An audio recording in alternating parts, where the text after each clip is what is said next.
pase, pierna derecha, directo al arco, ¡golazo! ¡Golazo!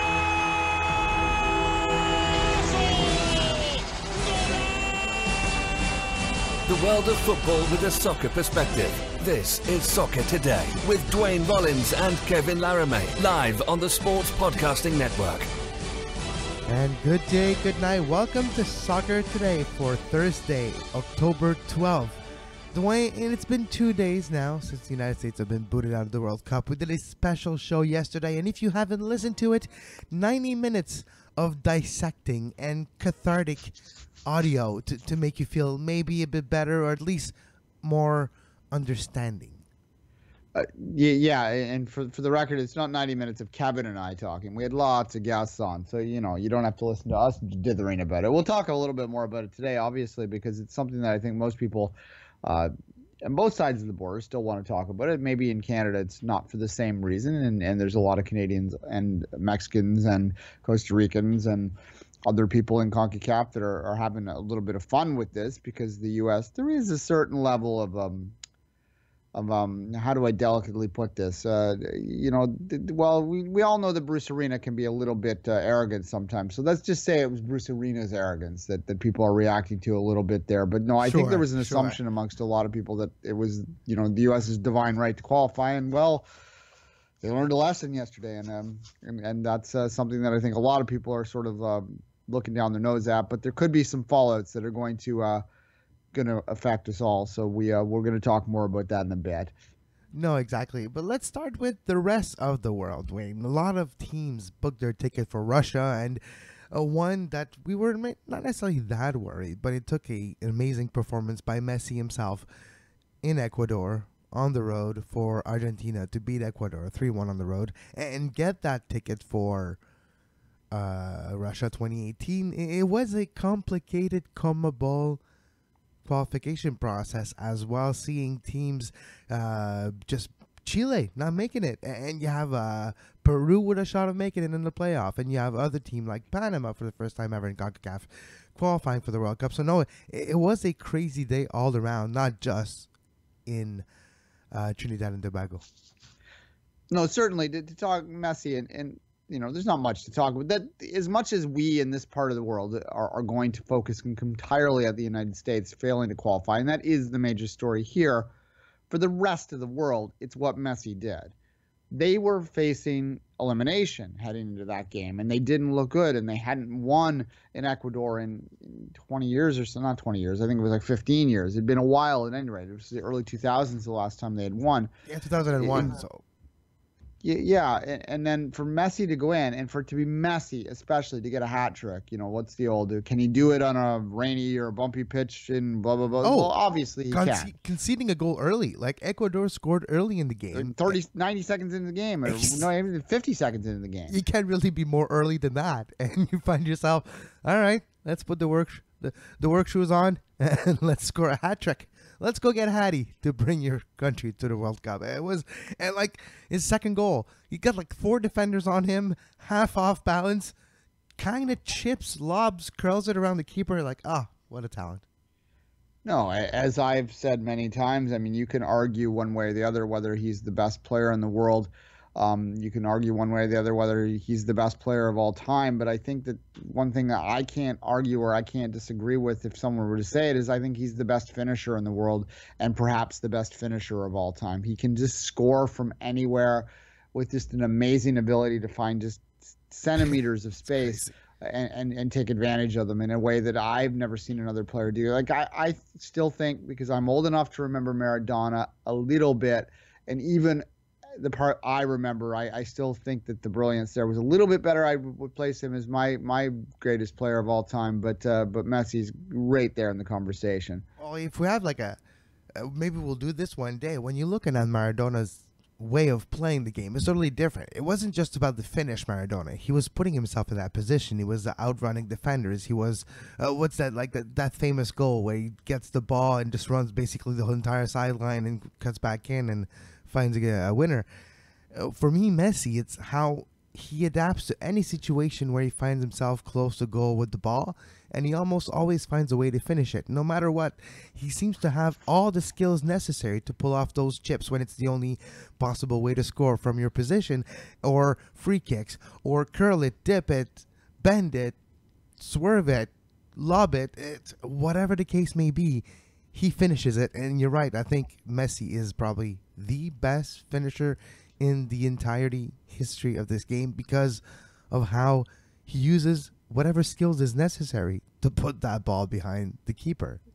Yeah, in fairness, the Maradona stuff comes as much probably in people's mind as, he's the most interesting man in the world. You could imagine him, scoring a hat trick while eating a pasta dinner, smoking a cigarette, and doing a line of cocaine, right? Like that's just something he does. And not that I'm justifying the last thing there, but no, that's right. kind of his thing, right? You're not he did that. That's why. Yeah, you're right. We're not advocating it, and we're not saying that's the difference between players nowadays and back then. But no, it was the 80s. It was the 80s all around. It was like everywhere. It was the 80s, and yeah.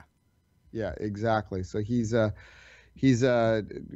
legend that way. And Messi doesn't have the same look. He has made a heel turn. He hasn't quite made that kind of heel turn just yet in most people's minds. In the fitness level of today's game, when you get into those best of all time conversations, this isn't exactly where I wanted this to go, and we'll end it from here. But really, I always come down to this, is that probably the best players right now are the best players of all time, just because fitness and everything else has changed and evolved. So nutrition and the knowledge of the body, knowledge of nutrition, knowledge of training and how to peak. And yeah, it's like, well, what, I don't know, maybe yes, in a way, but it's always the mentality of humans to think that our version of humanity is the best ever. But in that point, I think is probably right.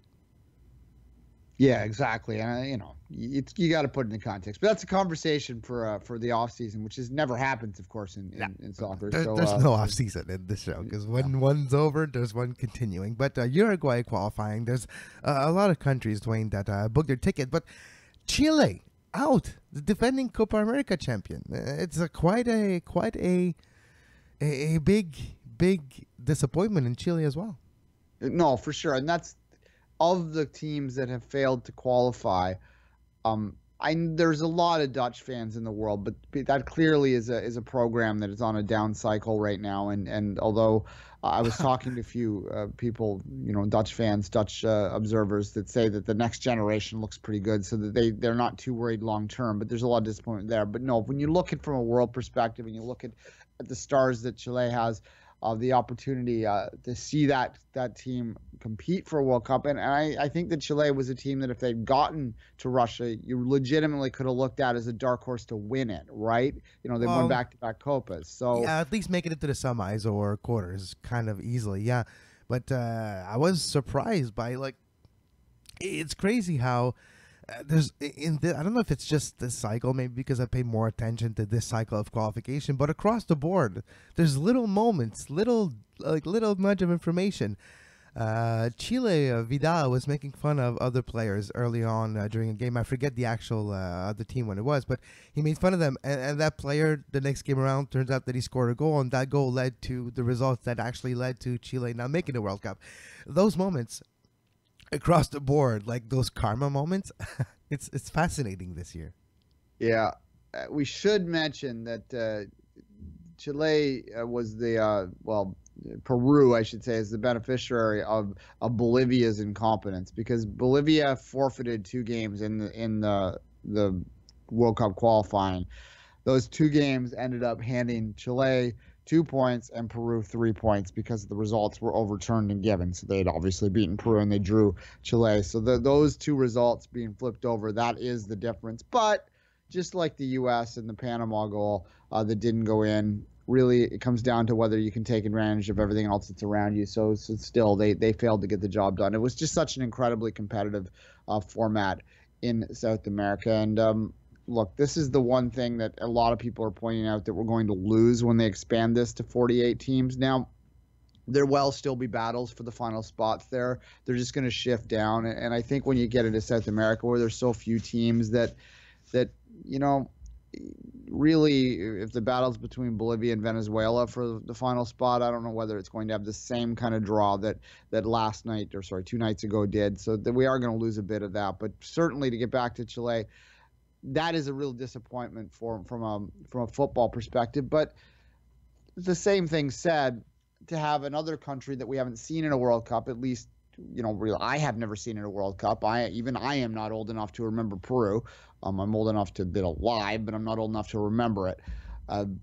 That's something that interests me too. And we're always like to see the new teams in. Iceland, we haven't talked about Iceland at all. We talked a lot about Iceland last year. Summer, so that's why I think. And we're not necessarily surprised. We've seen their great run out of their group and in the knockout run.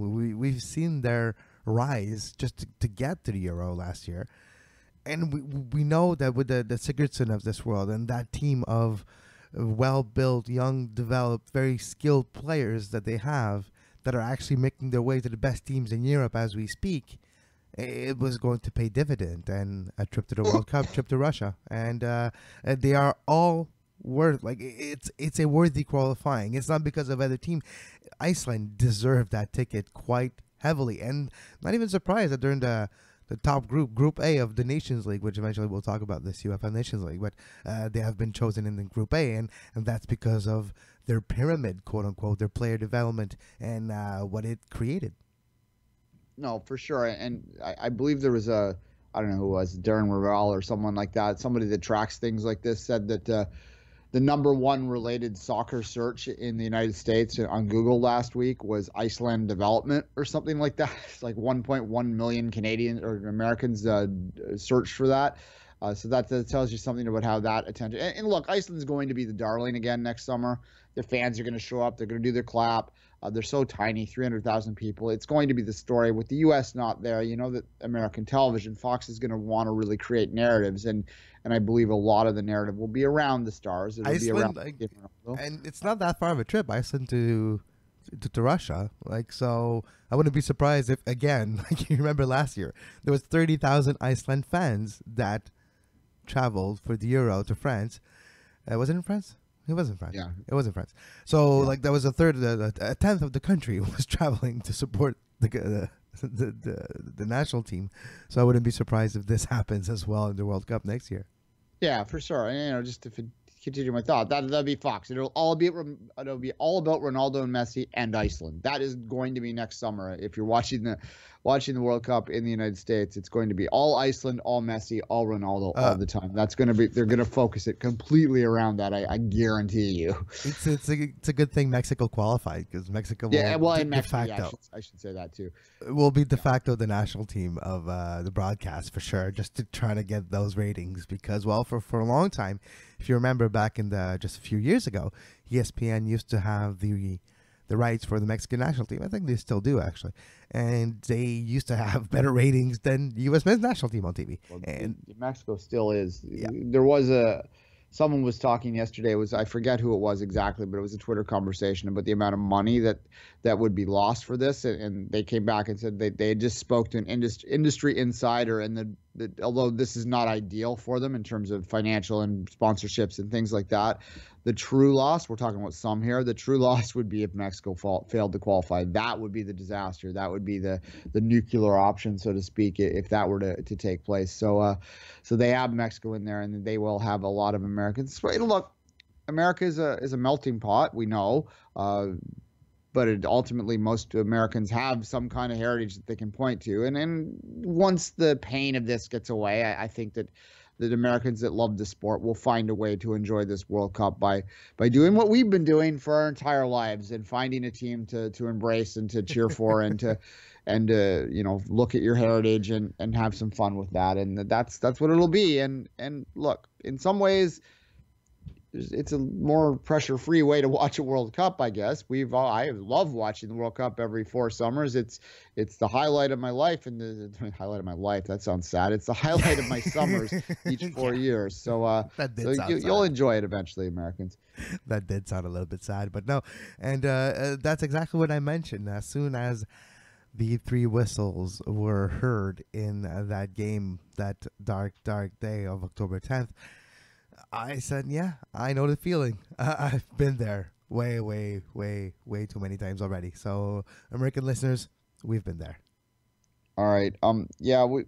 Quickly before we go, we have two intercontinental playoffs that have been set up now. We do know what they are. So let's get our quick thoughts on that. Then we're going to come back and we're going to go back to the U.S. a little bit. We're going to talk about what we might change if we were in charge, which if we were in charge, I'd repent all of you, because why are we in charge of American soccer? We're two Canadians, like two idiot Canadians with a talk show. How did we get in charge of U.S. soccer? Anyway, let's go back to the intercontinental playoffs.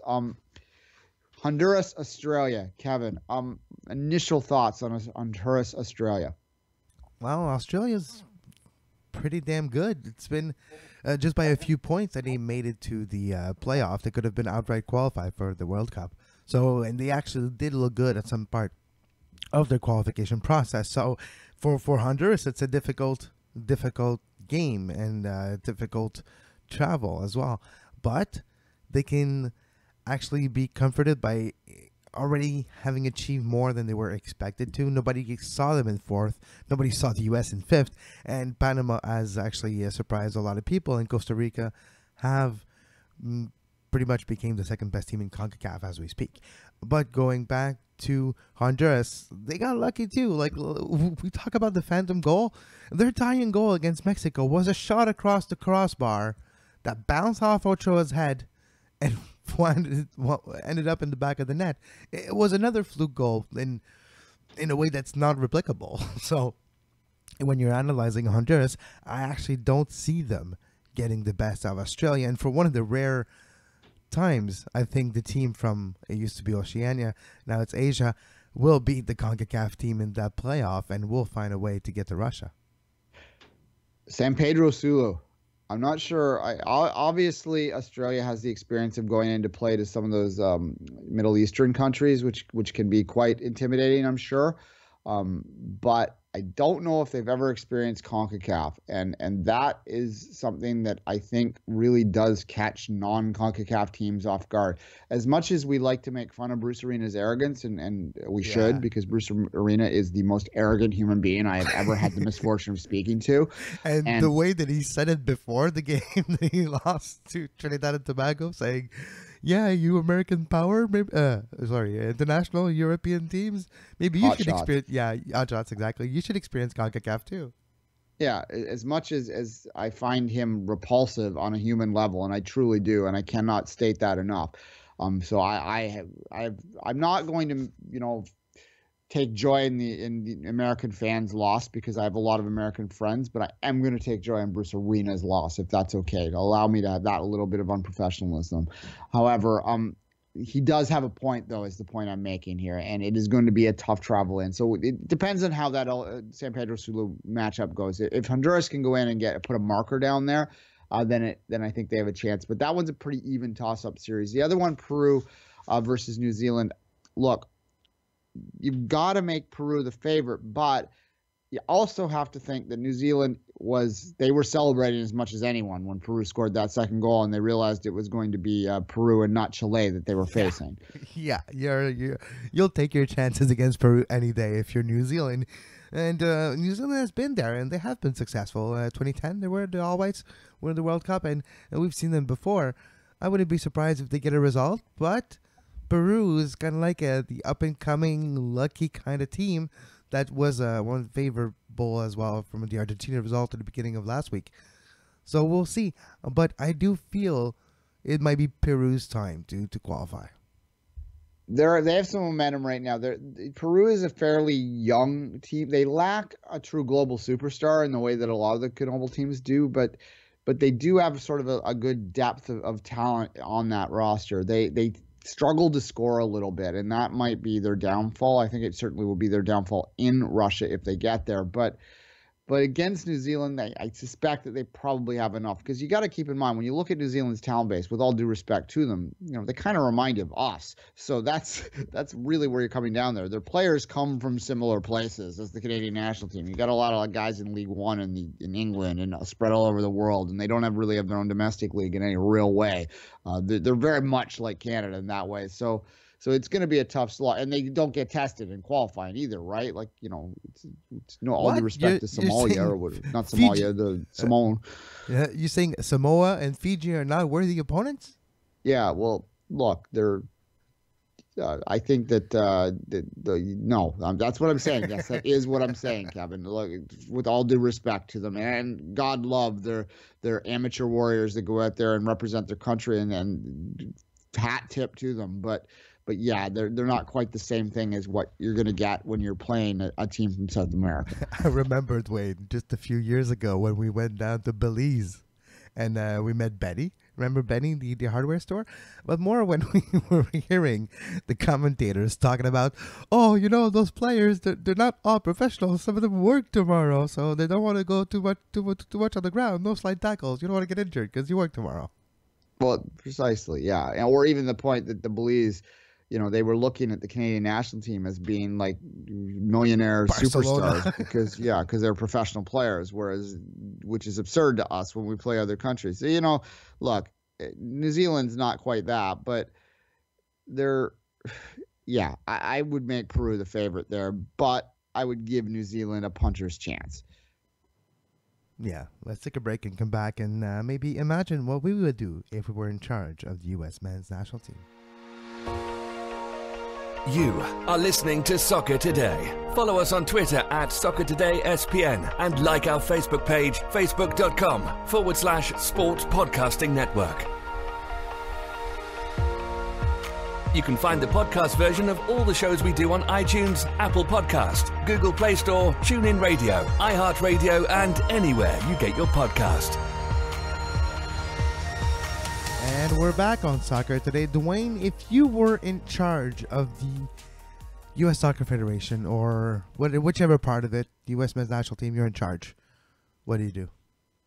Well, the first thing I would do, and this is a bit of an oxymoron because if I were to do this, then I wouldn't be in charge anymore. But the first thing I would do is I would fall on my sword and I would, fire Bruce Arena, which I think he'll step aside anyway, and I would completely overturn the leadership. Now, this isn't a magic bullet, but I think that if you look at the discontent across the system right now, it is pretty clear that a leadership change across the board is necessary to have any chance to make effective change. So that would be the first thing I would do, Kevin, is I would turn over my own leadership, and then I would, sort of reinvent myself as the new leader so I could make more changes later on in this hypothetical conversation. But yeah, I think that Galati's got to go.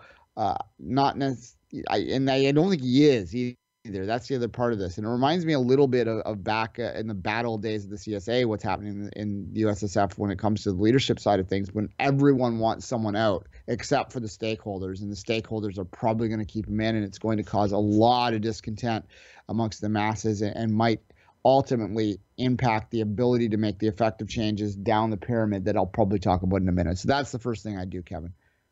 Yeah, the first thing I would do is, obviously, I'm actually surprised it hasn't happened yet.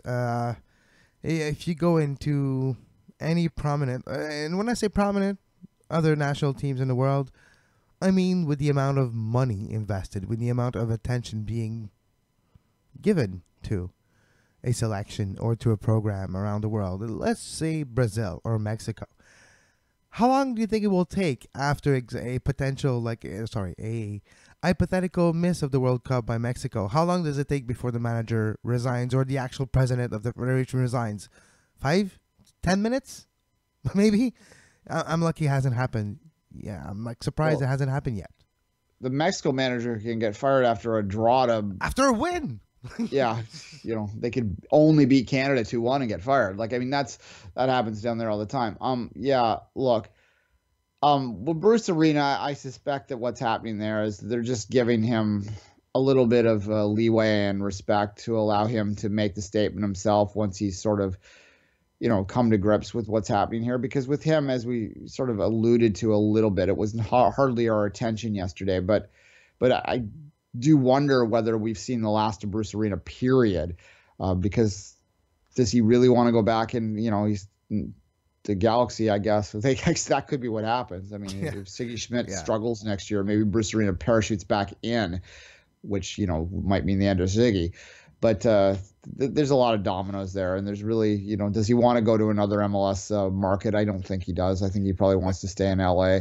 Yeah, but just going back to what I would do, Duane, because sorry, I went on a tangent here, but the first thing I would do is, in business terms, there's a kaizen. It's a Japanese way to look at every aspect of how things are done and try to make it more efficient, try to make it more cost efficient, and save money some places. And I would actually have that take place in the entirety of the pyramid, from the young kids paid to play to the national team programs on both the men and the women, just to see and to have on paper analysis of where it all goes wrong, to see where all that money is being funneled into people's pockets instead of kids playing with that money.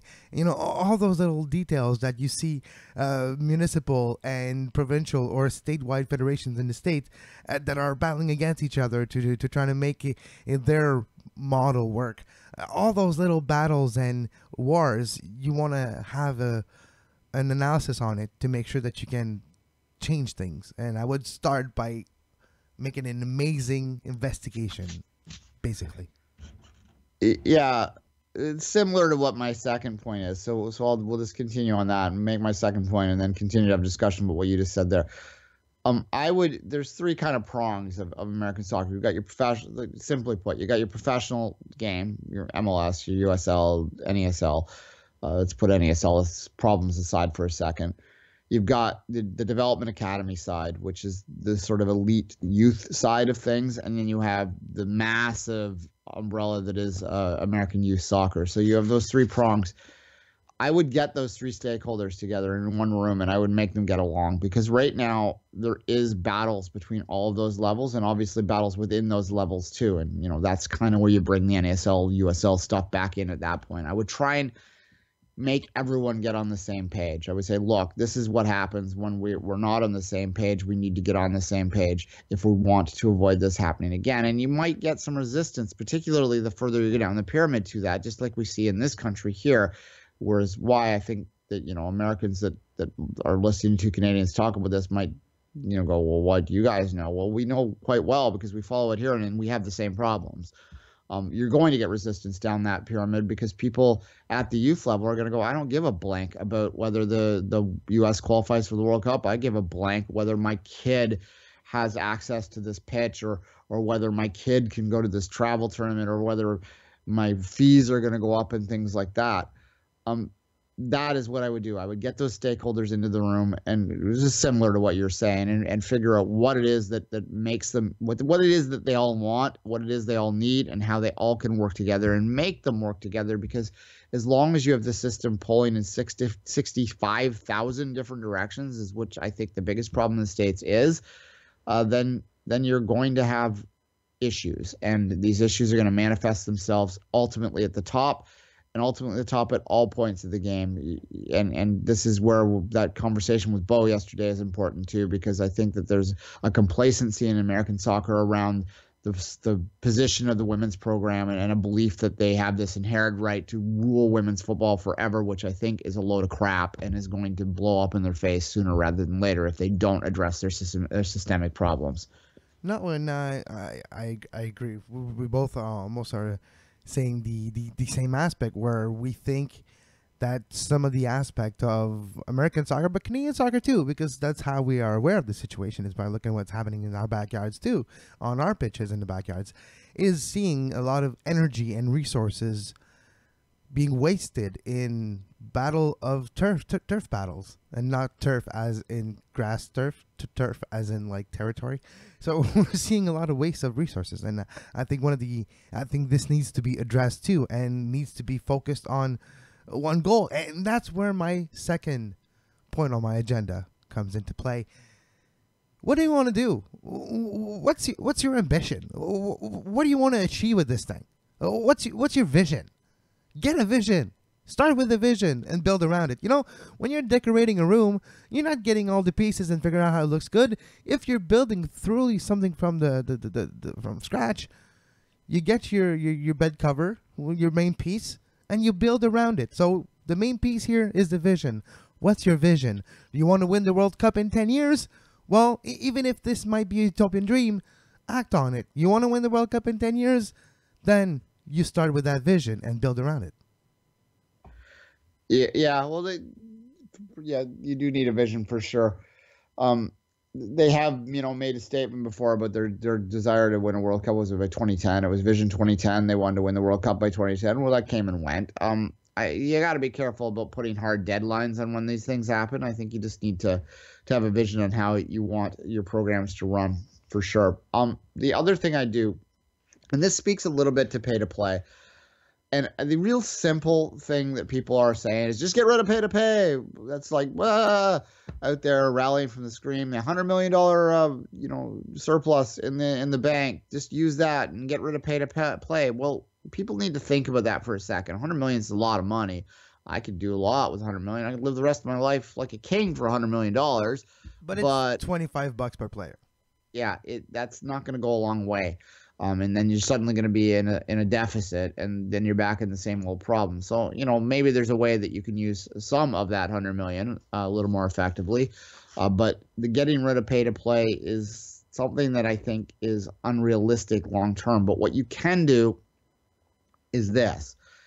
You can address the recruitment, the engagement problem that exists in American soccer quite clearly, particularly at the elite level. And there's no diplomatic way to say this. You look at American youth teams, and it's getting a little better, but it's still not good. You look at the American women's team, you look at the American national team, and the diversity is not quite reflective of the country, which is my way of saying that they aren't reaching certain communities out there. And we have the same problem here in Canada, true.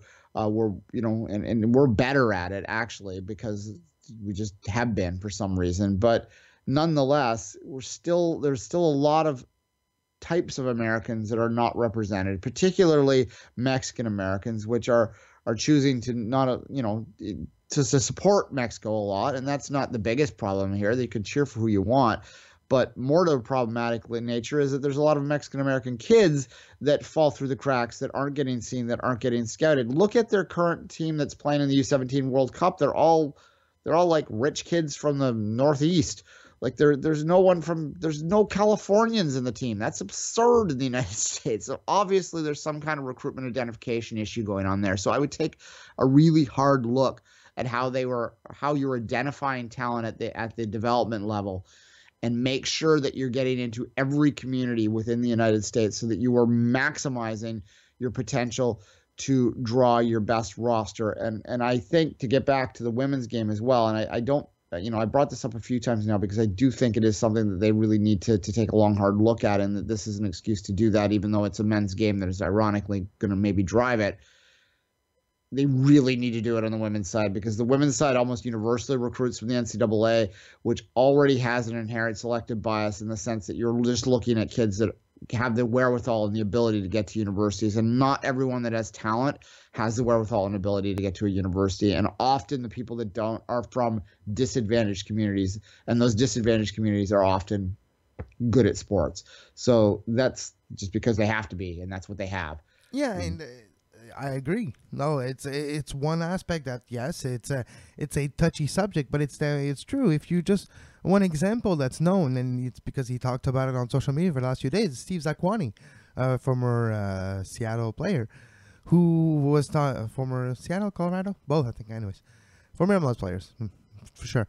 Steve Zakuani, yeah, he was part, and he had his parents were poor, in his own word, and he wouldn't have the opportunity of playing and growing in the game and getting to a level where other people had to pay to play, and he was fortunate enough to have people recognize his talent and find him a way to get to playing and fund himself through the higher echelon of the game in North America.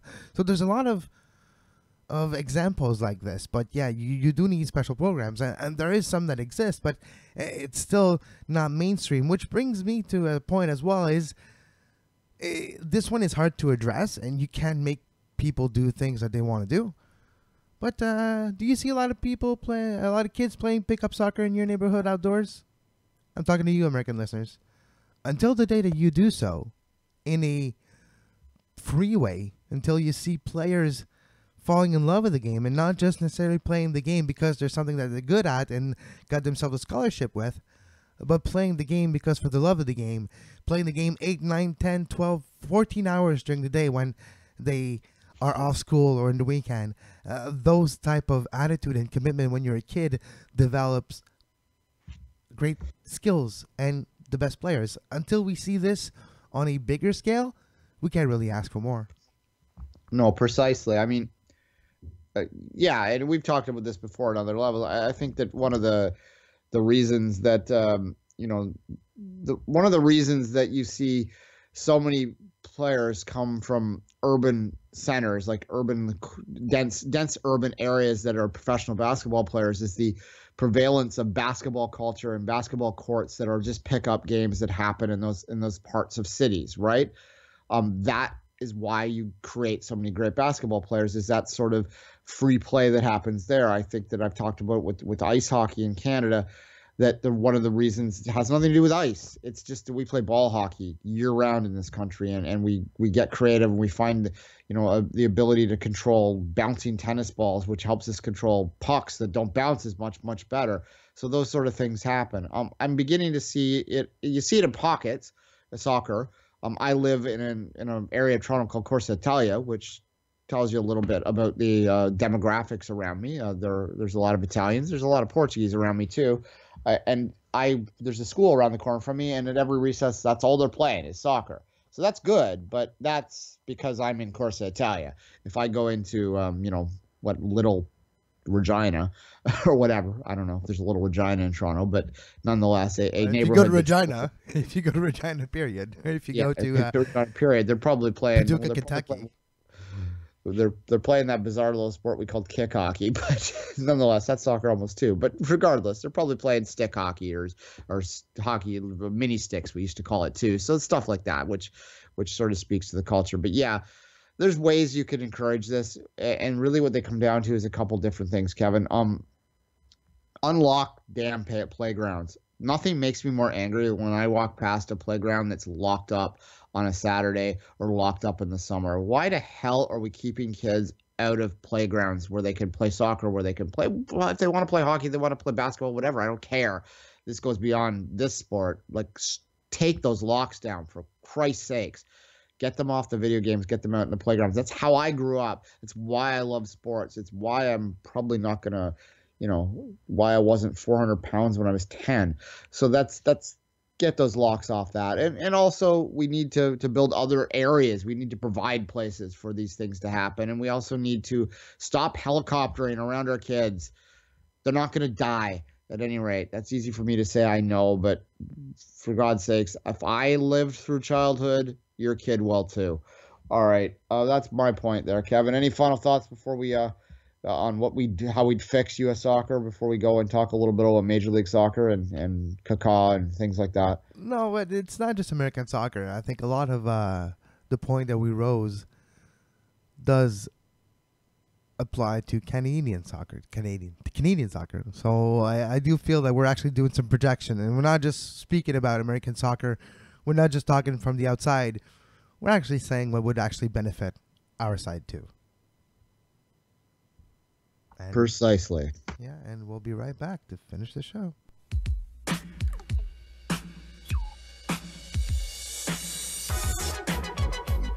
You are listening to Soccer Today. Follow us on Twitter at Soccer Today SPN and like our Facebook page, facebook.com/Sports Podcasting Network.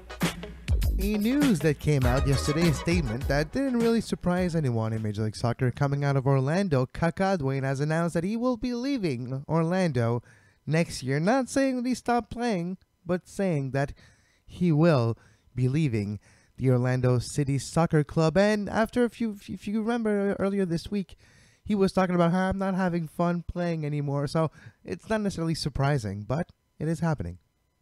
Yeah, it's for the best for Orlando, I think, because that, as much as Kaká was a brilliant player in his prime was over a decade ago now, and he just never gave them what they needed or what a team needs in a DP position. And he was a great sort of driver of popularity. He helped fill the bowl, so to speak, back in the day. But the reality is that the star that mattered most for Orlando in terms of his on the pitch performance over the last couple of years is not Kaká. It's the Canadian kid. It's Kyle Larin, and they're going to have to move on completely because Larin's going to move on too. But in terms of his ability to sort of influence the results, well, Orlando hasn't played in the playoffs yet.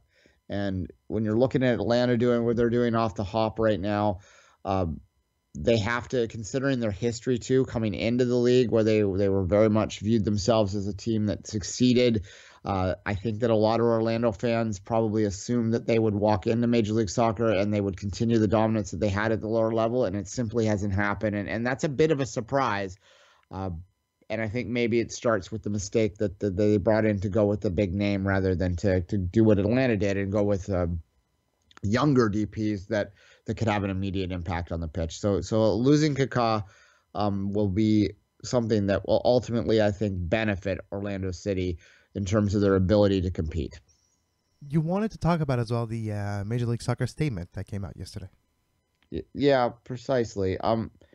Look, it's not much to it. It's like we're really disappointed in the failure of our national team, and we're going to talk with all the stakeholders, and I'm paraphrasing clearly, to make sure it doesn't happen again. That's essentially what they said. A couple things jumped out. First off, we didn't see a statement like this when Canada failed to qualify. Did we? Oh, MLS, you never learn when it comes to that. So we'll just put that on a shelf for now because this is the U.S.'s moment to have their navel gazing. We've had a year to sink into this, but there are two countries, folks.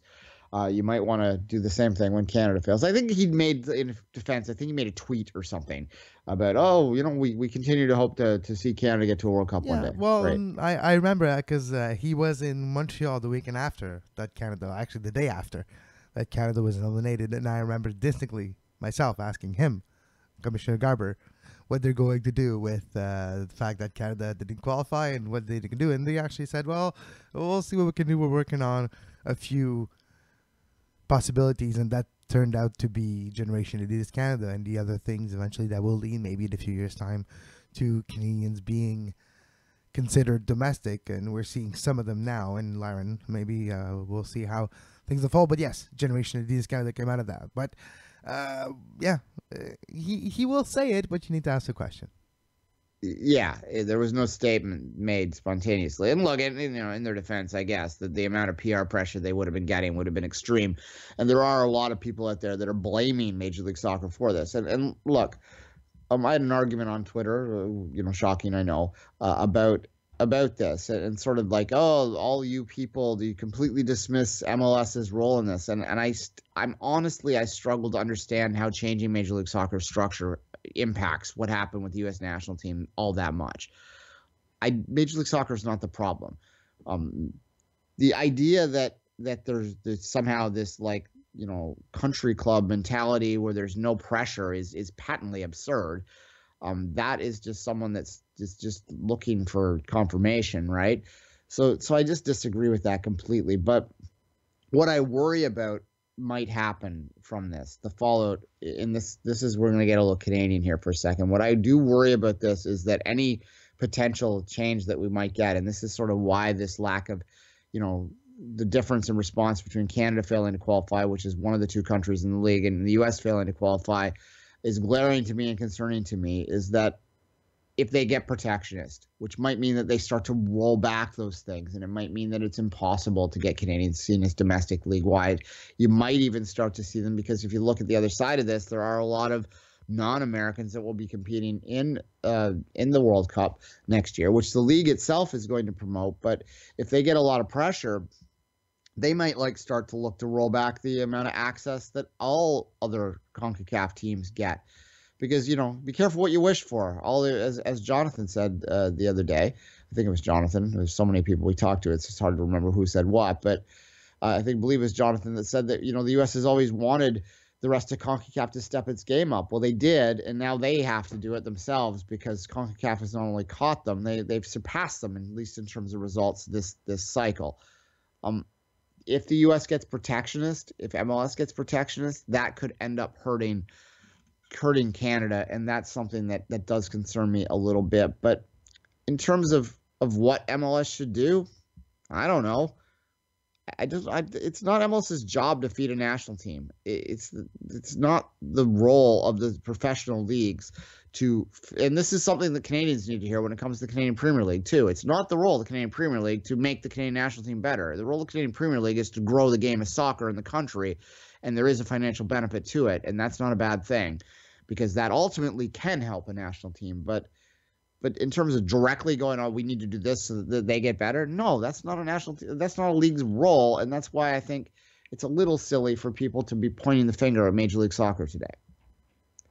Yeah, no, of course, there's some decisions that Major League Soccer did in the past that had ramifications, like the rise of other countries in CONCACAF, like the DP rule, like more time and GAM gives more playing opportunities for players that were not discovered before, that have been discovered now, and are getting better and making their national team better in CONCACAF, in Costa Rica especially. Costa Rica and Panama are probably the two biggest examples that you've seen Major League Soccer players perform well for their team. Even Major League Soccer players that are not performing well in Major League Soccer, looking at you, Duane Venegas, but keep scoring for the national teams. Never made a damn impact with Montreal, no pun intended, or Minnesota for that reason, but scores for the national team. Hey, whatever works. But no, it is a side effect of opening roster positions for international spots, international players, and DPs. What are the arguments that the proponents of change in Major League Soccer make, or that those that point the finger at MLS and say that that's the problem with the U.S. national team, is they believe that it creates complacency within American players, that they don't have to fight for their spot. I think that's a bit of a perspective that would only be held by someone that supports a national team that consistently qualifies for the World Cup, because speaking as someone who supports a national team that never qualifies for a World Cup, if you have players that are fighting for spots at their club team, that just makes it more difficult for you to get those players to commit to your national team, because they need to fight for their spots at their club. And if they're not going to the World Cup, the club looks at them and goes, well, why are you going there? You need to stay here and train so that you can get on the pitch. Otherwise, what the hell are we paying you for? That's something I don't think a lot of newer American fans are even aware happens in the world. So be careful what you wish for. However, if that is something you truly believe in, you shouldn't be advocating for protectionism within MLS. You should be advocating for them to open the doors wide open, which is something that I want.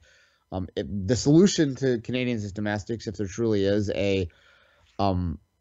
the labor issue there, is to just not have restrictions on international players, period. And if MLS were to do that, it would seem counterintuitive, but it would in fact then make sure that American players at all levels would have to fight for their spots, because the teams would have the ability to bring anyone they want in. And look, I'm increasingly coming around to that idea for MLS, and I think that it would be the best for Canada if they were to just take all international restrictions off the rosters and just allow teams to sign whoever. That would mean that there would be no Canadian requirements in the league, but it would also mean that Canadians were given equal billing in the league. And I think just by the nature of where the league is and where it participates, it would ultimately increase the amount of Canadians playing. So that's kind of where I come down there. So maybe that's the one thing that I'm going to start advocating for, and I'm going to maybe disingenuously suggest that the reason I'm doing this is so that it helps the U.S. national team. That work? Yeah, that works for me, yeah. Yeah, okay. All right, Duane, you can follow yourself if you want, which I don't think you can. But you can follow Duane on Twitter at 24th Minute and myself at Kev Laramee. Stay tuned Monday to Friday, usually, sometimes a little later, but usually 10 a.m. You can listen to us live on YouTube, on Facebook, anywhere you get your podcast on demand as well. And until tomorrow, have a great soccer. You can find the podcast version of all the shows we do on iTunes, Apple Podcast, Google Play Store, TuneIn Radio, iHeartRadio, and anywhere you get your podcast.